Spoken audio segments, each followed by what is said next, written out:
రామాయణంలో అయోధ్యకాండలో పుత్రశోకంతో దశరథ మహారాజు చనిపోయాడు. అలా చనిపోయినప్పుడు 7 రోజుల పాటు ఆయన్ని భౌతిక దేహానికి ఎటువంటి హాని కలగకుండా ఏ విధంగా ఉంచారు, ఆ రోజు ఉన్నటువంటి సాంకేతిక విజ్ఞానం ఏంటి, అసలు ఏం జరిగింది, ఈ 7 రోజులు ఏం జరిగింది అనే విషయం గురించి సంక్షిప్తంగా ఈరోజు వీడియో తెలుసుకుందాం. వీరభద్రరావు మామిళ్ళపల్లి ప్రెజెంట్స్ మన యూట్యూబ్ ఛానల్ని సబ్స్క్రైబ్ చేసుకుని వాడి వెంటనే సబ్స్క్రైబ్ చేసుకోండి, లైక్ చేయండి, షేర్ చేయండి, ప్రతి కామెంట్ను కూడా కింద బాక్స్లో రాయండి.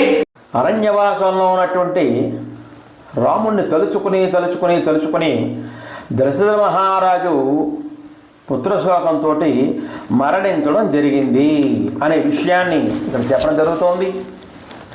గతేతు శోకాత్ త్రిదివం నరాదిపే మహీతలస్తాసు నృపాంగనాసు చ నివృత్తచారః సహసా గతోరపిః ప్రవృత్తచారా రజనీహ్యుపస్థితా అని చెప్పడం జరిగింది. దశరథ మహారాజు మరణించాడు అనే మరణ వార్త వినగానే మహారాణులందరూ కూడా వాళ్ళందరూ నేల మీద పొరలాడారట. అంటే ఆ దుఃఖాన్ని భరించలేక వాళ్ళందరూ కూడా అక్కడ నేల మీద పొరలాడారట. నివృత్తచార సహసా గతోరవి ప్రవృత్తచార రజనీభ్యుపస్థిత.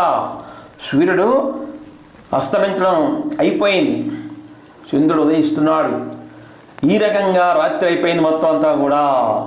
అలా జరిగిన సమయంలో అక్కడ రాజుగారికి మరి దహన సంస్కారాలు చెయ్యాలి. ఎలాగా? అసలైన కొడుకేమో అడవిలో ఉన్నాడు. ఉభో భరత శత్రుఘ్నౌ కేకయేషు పరం తపౌ పురే రాజగృహే రమ్యే మాతామహ నివేశనే. ఆ రకంగా శత్రు భయంకరులైనటువంటి భరత శత్రుఘ్నుల్లో కూడా 20 కూడా కేకయ రాజ్యంలో రాజగృహంలో అక్కడ వాళ్ళిద్దరూ కూడా అందమైనటువంటి రాజపురం ఆ పురమునందలి ఆ కేకయ రాజ్యంలో మాతామోహన్ యొక్క ఇంట్లో ఈ భరత శత్రుఘ్నులు కూడా అక్కడ ఉన్నారు. వీళ్ళకి ఈ వార్త తెలియదు. రాముడు అరణ్యవాసానికి వెళ్ళే వార్త కూడా తెలియదు వాళ్ళకి.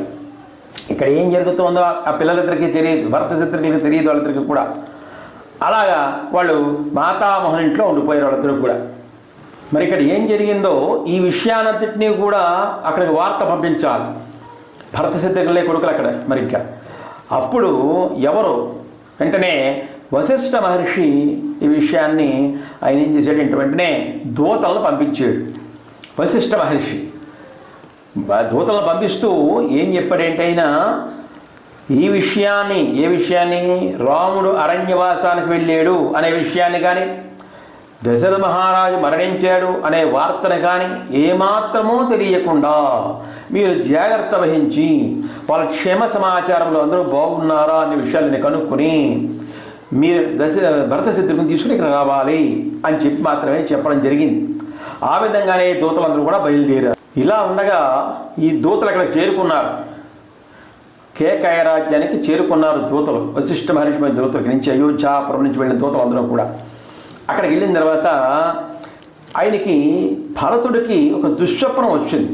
ఆయనకి ఆశ్చర్యం వేసింది. ఏమిటి తండ్రి గారు ఇలా వచ్చింది, ఏమిటి ఇలాగా రాకున్నటువంటి నాకు దుశ్స్వప్నం, చెడు కళ వచ్చింది ఏమిటి, దుశ్స్వప్నం వచ్చింది ఏమిటి అని చాలా బాధపడ్డాడు.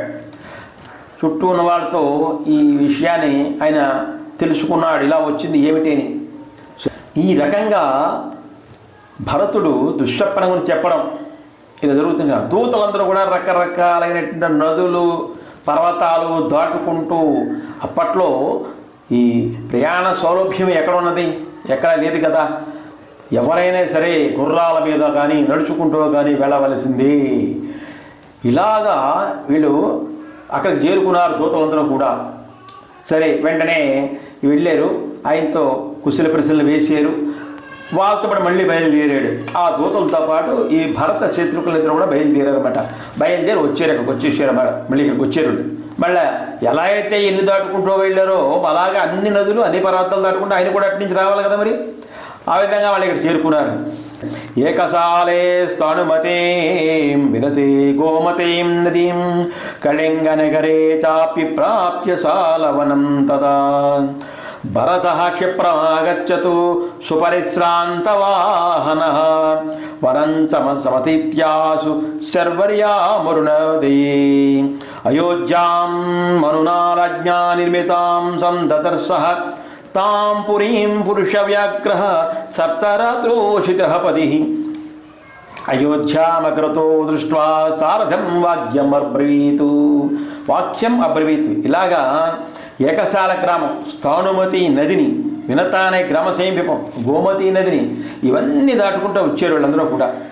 ఈ రకంగా రాత్రి పగలు ప్రయాణం చేసుకుంటూ, రాత్రి అంటే అర్ధరాత్రి కాదు, చీకటి పడే వరకు ప్రయాణం చేసుకుంటూ, రాత్రిపూట మళ్ళీ ఎక్కడొక్కడ బస చేస్తూ, ఈ రకంగా వీళ్ళందరూ కూడా ప్రయాణం చేస్తూ మనుప్రభుచే నిమిత్తమైన అయోధ్యను దర్శించాడు భరత. శ్రేష్ఠుడైన ఆ భరతుడు మార్గంలో ఏకదాటిగా 7 దినములు ప్రయాణం చేశాడు. మొత్తం 7 దినములు ప్రయాణం చేసేట. 8వ రోజుని అరుణోదయ సమయంలో ఎదురుగా ఉన్నటువంటి అయోధ్యాపురాన్ని చూసి శారదతో ఇలా అన్నట్ట, ఏమిటి ఈ అయోధ్యాపురం అంతా కూడా వెలవెలబోతున్నది, ఇలా ఉందేమిటి, కళ్ళాపులతో జల్లేటువంటి ముగ్గులతో ఉండేటువంటి అంగరంగ వైభవంగా ఉండేటువంటి అయోధ్యాపురం అంతా కూడా ఎందుకు ఇలా ఉంది అని శారదని అడగడం జరిగింది. ఋతేత పుత్రాద్దహనం మహీపతేః నరోచయంతే సుహృదః సమాగతాః ఇదైవ తస్మిన్ శయనే న్యవేశయన్ విచించ రాజానం అచించ దర్శనం. మరి పుత్రులు లేరు, పుత్రులు లేనటువంటి దగ్గర, పుత్రులు లేకుండా దగ్గర కలిగినటువంటి పుత్రులు లేనటువంటి ఆ దహన సంస్కారం ఎలా చేయడం, ఈ దశరథ మహారాజు యొక్క భౌతిక దేహాన్ని దహన సంస్కారం చేయడం ఎలాగా అని అనుకున్నప్పుడు అక్కడ వాళ్ళందరూ కూడా ఏం చేశారంటే 7 రోజుల పాటు, అంటే 8వ రోజున కానీ భరతుడు రాలేదు. మనం ఇవాళ చెప్పుకునే విషయం, అసలు విషయం ఏంటంటే 7 రోజుల పాటు కూడా అక్కడికి భరతుడు రావాలి. 8వ రోజున వచ్చాడు ఇక్కడికి. 7 రోజుల పాటు భౌతిక దేహాన్ని, ఎవరి భౌతిక దేహాన్ని, దశరథ మహారాజు భౌతిక దేహాన్ని తైలద్రోణిలో భద్రపరిచారు. ఇది ఇవాళ మనం చెప్పుకునే అసలు విషయం. ఏమిటి ఇక్కడ ప్రత్యేకత? మరి ఈ రోజుల్లో అయితే రకరకాల సాంకేతిక విజ్ఞానం ఉంది. ఎలా ఉండేది అని అంటే 7 రోజుల పాటు 8వ రోజున తైలద్రోణిలో భద్రపరిచారట.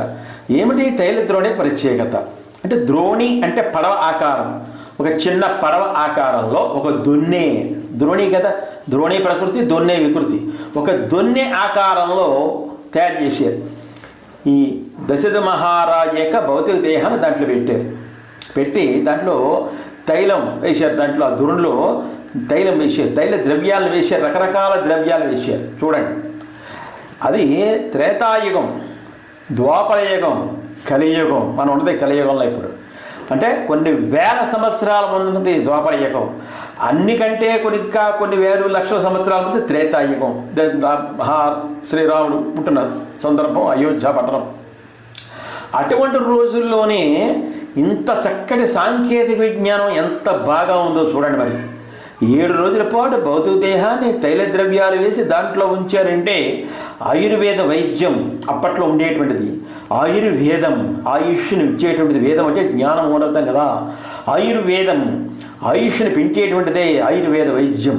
అంటే ఆనాటి వైద్య కాలములోనే, అంత పురాతన కాలములోనే, మనం పురాతన కాలం అనుకుంటాం కానీ ఆ పురాతన కాలంలోనే సాంకేతిక విజ్ఞానం ఉంది అన్నమాట.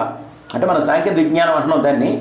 ఆ రోజుల్లోనే 7 రోజుల పాటు భౌతిక దేహం దాంట్లో ఉంచారు, రకరకాల తైల ద్రవ్యాలను ఉంచారు. అంటే వైద్యపరమైనవి ఏవైతే ఉన్నాయో అలాంటివన్నీ కూడా ఇప్పుడు వేళ రసాయనాలు ఉపయోగిస్తున్నారు. అవి చూడండి, రసాయనాలు ఏమీ లేవు. ఇటువంటి రసాయనిక చర్యలు లేకుండానే స్వాభావికమైనటువంటి తైల ద్రవ్యాలతో 7 రోజుల పాటు మహారాజు గారి యొక్క భౌతిక దేహాన్ని ఉంచారంటే ఆనాడు వాళ్ళ యొక్క విజ్ఞానం ఎంత గొప్పది అనే విషయాన్ని ఆలోచించాలి కదా. ఎంత గొప్పది వాళ్ళ ఆనాడు విజ్ఞానం. అలా 7 రోజులు ఉండగా 8వ రోజున మన భరతుడు వచ్చాడు అక్కడికి. అప్పుడు ఆ వేళ దహన సంస్కారం చేశారు ఆ భౌతిక దేహానికి.